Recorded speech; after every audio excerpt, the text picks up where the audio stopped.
Okay, I would like to thank the Emerald Tablet for hosting me tonight and Evan Carp for having me here.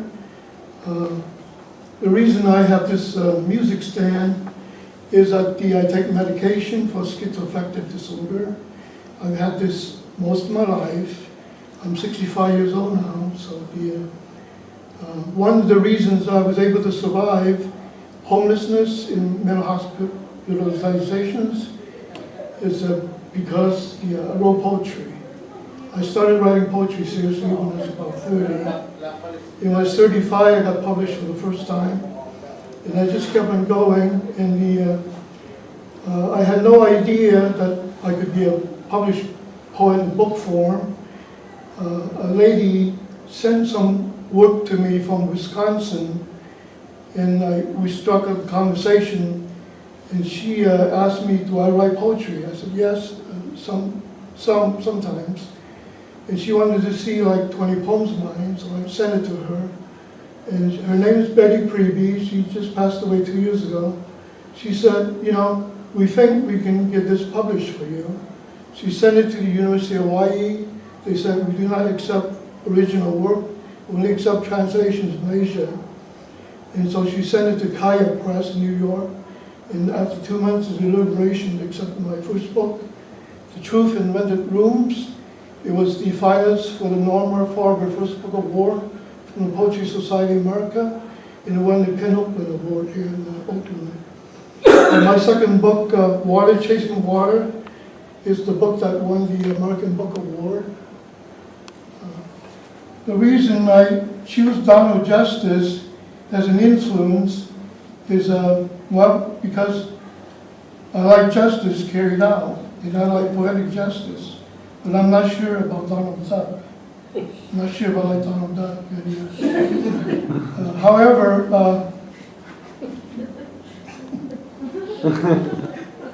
However, he's a very subtle poet, subtle poet, and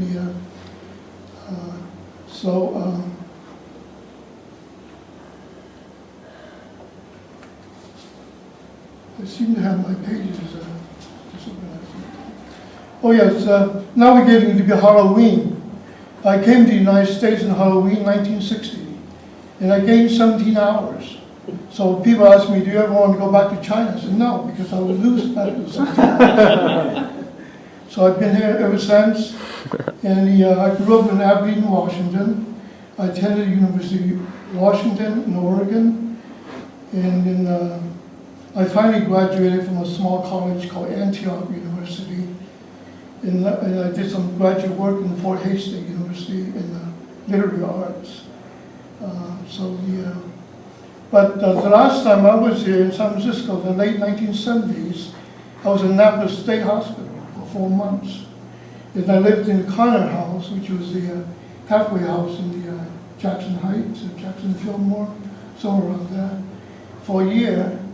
And then I went back to Seattle and back there since. Actually, Donald Justice is not my only influence. My most pervasive influence is the Chinese classic, the Tao Te Ching, which says, the Tao that can be told is not the Tao. The name that can be named is not the name. So that if I say anything about the Tao, you would dispute me because I wouldn't know what I'm talking about. So on the theme of Halloween again, I'd like to read the poem by Donald Justice.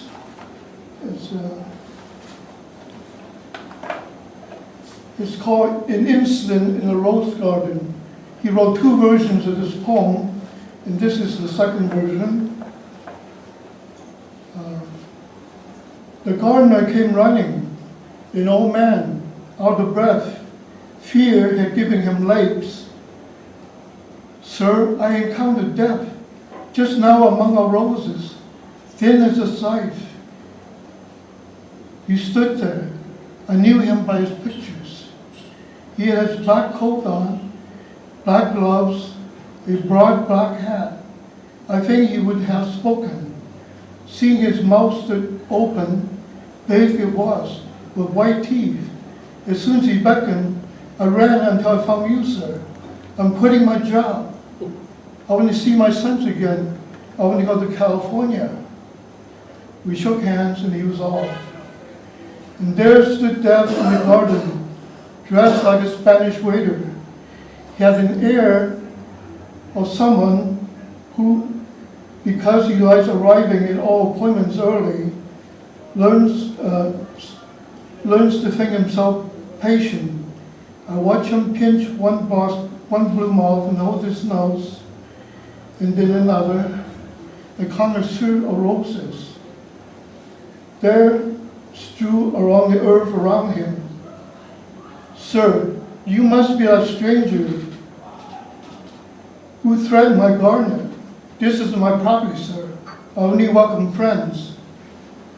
Death grinned and his eyes lit up with the pale glow of those lanterns the workmen carry sometimes to light the way through the dusk. Now with great care, he slit one glove from his right hand and held it out in greeting, a little cage of bone. Sir, I knew your father. We were friends at the inn. As far as your gardener, I did not threaten him. All men mistake my gestures. I only meant to ask him to show me his master. I take it you are he? Well, it took me about 20 years to figure out where the garden was. What's the most famous garden rose garden you can think of? To write a poem in that vein, I wrote a somewhat dark vignette. It's called They Come at Me with Hatchets. I had this horrendous nightmare that my father is really a vampire, the lead vampire, and I was infected.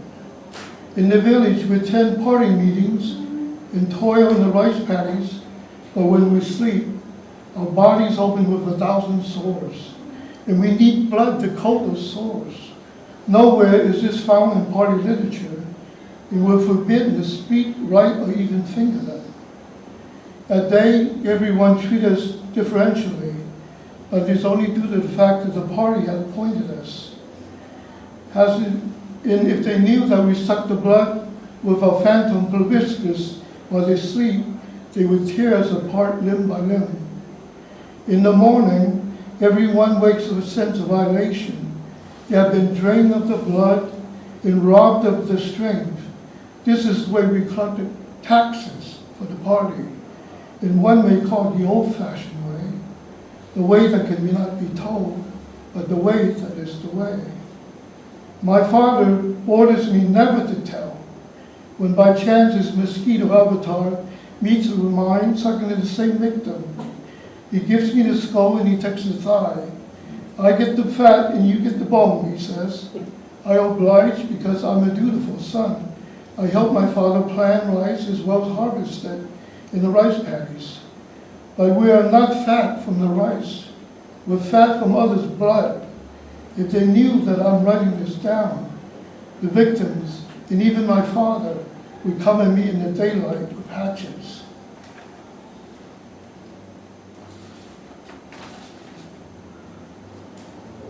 Donald just also wrote about the mad, the mentally ill people. There's quite a few of those poems. And this one is called Counting and Identifying the Mad, which I took sequences of poems from several poets.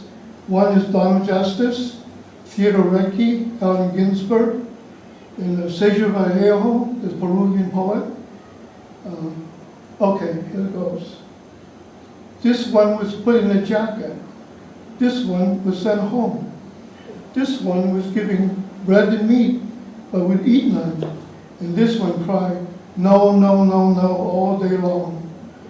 This one has known the inexorable sadness of pencils, neat in the boxes, dollar of pad and paperweight, all the misery of Manila, folders and mucilage, desolation in immaculate public places. This one has seen the best minds of his generation destroyed by madness, starving hysterically naked, dragging themselves through the Negro streets at dawn, looking for an angry fix, angel-headed hipsters burning for the ancient heavenly connection to the starry dynamos of the machinery of the night. This one looked at the window, as though it were a war.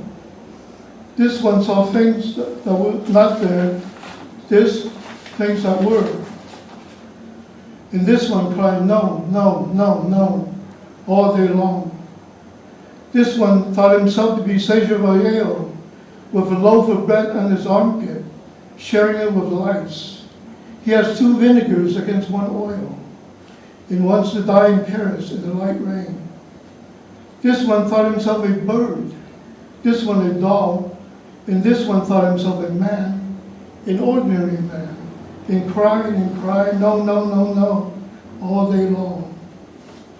And this one once lived in North Beach, on the street that misremembers as Sergio and Vallejo. He orders coffee at Cafe Twist, and he drank a Vesuvios and composed the following poem. However deep the night, I expect morning.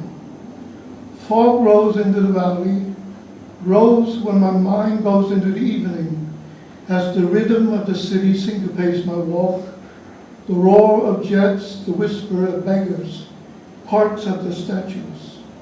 In this city, I know where to find the best soup, where often the bands play, the pigeons flock, above the heads of idols and unknown heroes, not far from a tenement above Stockton and Vallejo. I play Go from a book. Rhymes are light and rain falls silently, equally on doorknobs of silver or copper.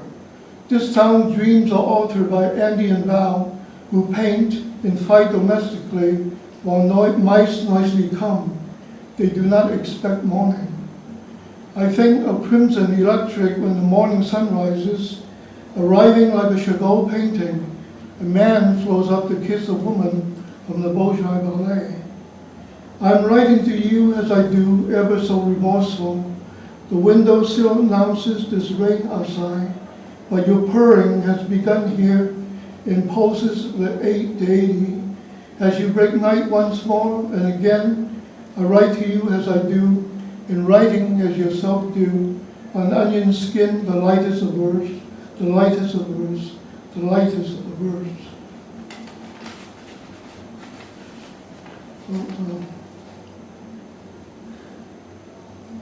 Now we're into autumn.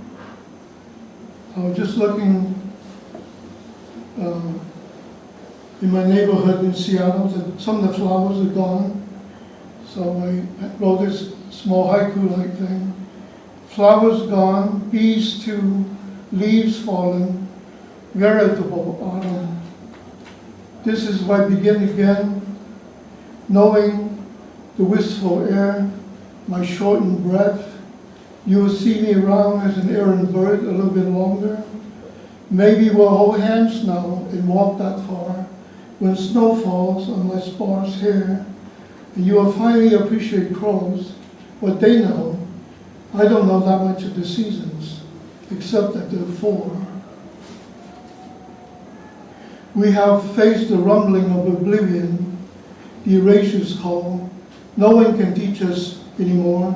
We must hope that along with mistakes, a little bit of luck would fall. Now, 45 years ago, we lived in a tenement in a lovely city and received letters from our friends in a Turkish prison, doing time mainly for youthful follies. The trains do not run in that country. At night, letters stopped coming. Meanwhile, we drank espresso in North Beach, and I scored Galois cigarettes. No, it's not a spelling error. Galois was killed when he was 21 because he did something that the Academy didn't approve. He solved the problem that was outstanding for 2,000 years. I do not know French, nor would I ever go to Paris and sit at a silent cafe and hold my poetry as I would a guitar. Okay, now my family were in the small family restaurant business in Aberdeen, Washington, in the generally people think, like, what's going on in the back of the kitchen, in the kitchen? You hear all this noise and chopping and this and that, what's going on back there?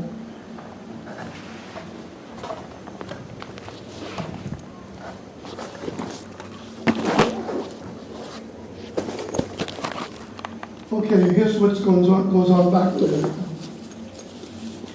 A smoke break at the nuclear command. We multitask, chop, grill, walk, and pickle. Their fickle can come at all hours, drunk, after sex, before meetings, during greetings, hucksters, gangsters, no telling who wants what, stir fry, steam rock hot, with his head and bulbous eyes.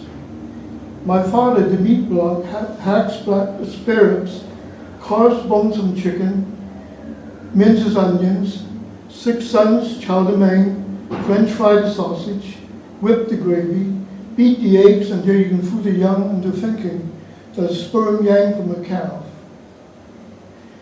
Smoke signals say the pork chops are burned, the white sauce turning yellow, while the waitresses ladle soup. Sounds like feeding at the zoo. Chopsticks tinkle from the corner booth. On and on, motors start and stop, doors open and shut, ice water set down as menus are tossed. You need a minute. Mom is helping the girls to wash glasses and teapots. It would be sinful to run out of hot mustard during the rush. My father drinks my coffee, and I smoke his Marlboro. 2 cowboys in the cattle drive, fending off rustlers. And damn, the waitress said, the women's toilet has overflown. We're going to go fishing as soon as our mental breakdown's over with. We're going to take a smoke from the nuclear command. Just then, the party of 12 comes in, well, put 2 tables together, like a man joining a woman, the yin and the yang, and kids with yo-yos. With family doing family business, money for school books, and mom's dentures.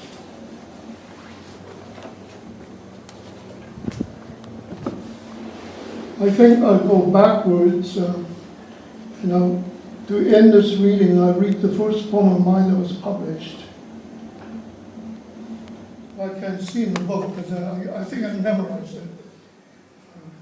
The fish in my bowl turns into carp each night. Swimming in circles in the day, regal, admired by emperors. But each night while asleep, it turns into silver, a dagger cold and sharp, couch in one spot, enough to frighten cats. The rest of the furniture squats in the cold and dark, complains being a low man's furnishings, and plots a revolt. I can hear myself snore, but not the infidelity. Sometimes I wake with a start, silently move back into the places. I have been unpopular with myself, pacing in my small square room. When my uncle said, even in a palace you can but sleep in one room. With this I become humble as a simple creature, saying I have no powers. It emanates from God. With this I sleep soundly, fish or no fish, dagger or no dagger. When I wake, my fish is gold. It pleases me with a trail of bubbles. In my furniture I've been loyal all night, waiting to provide me comfort. There was no conspiracy against a poor man, and with this I consider myself king.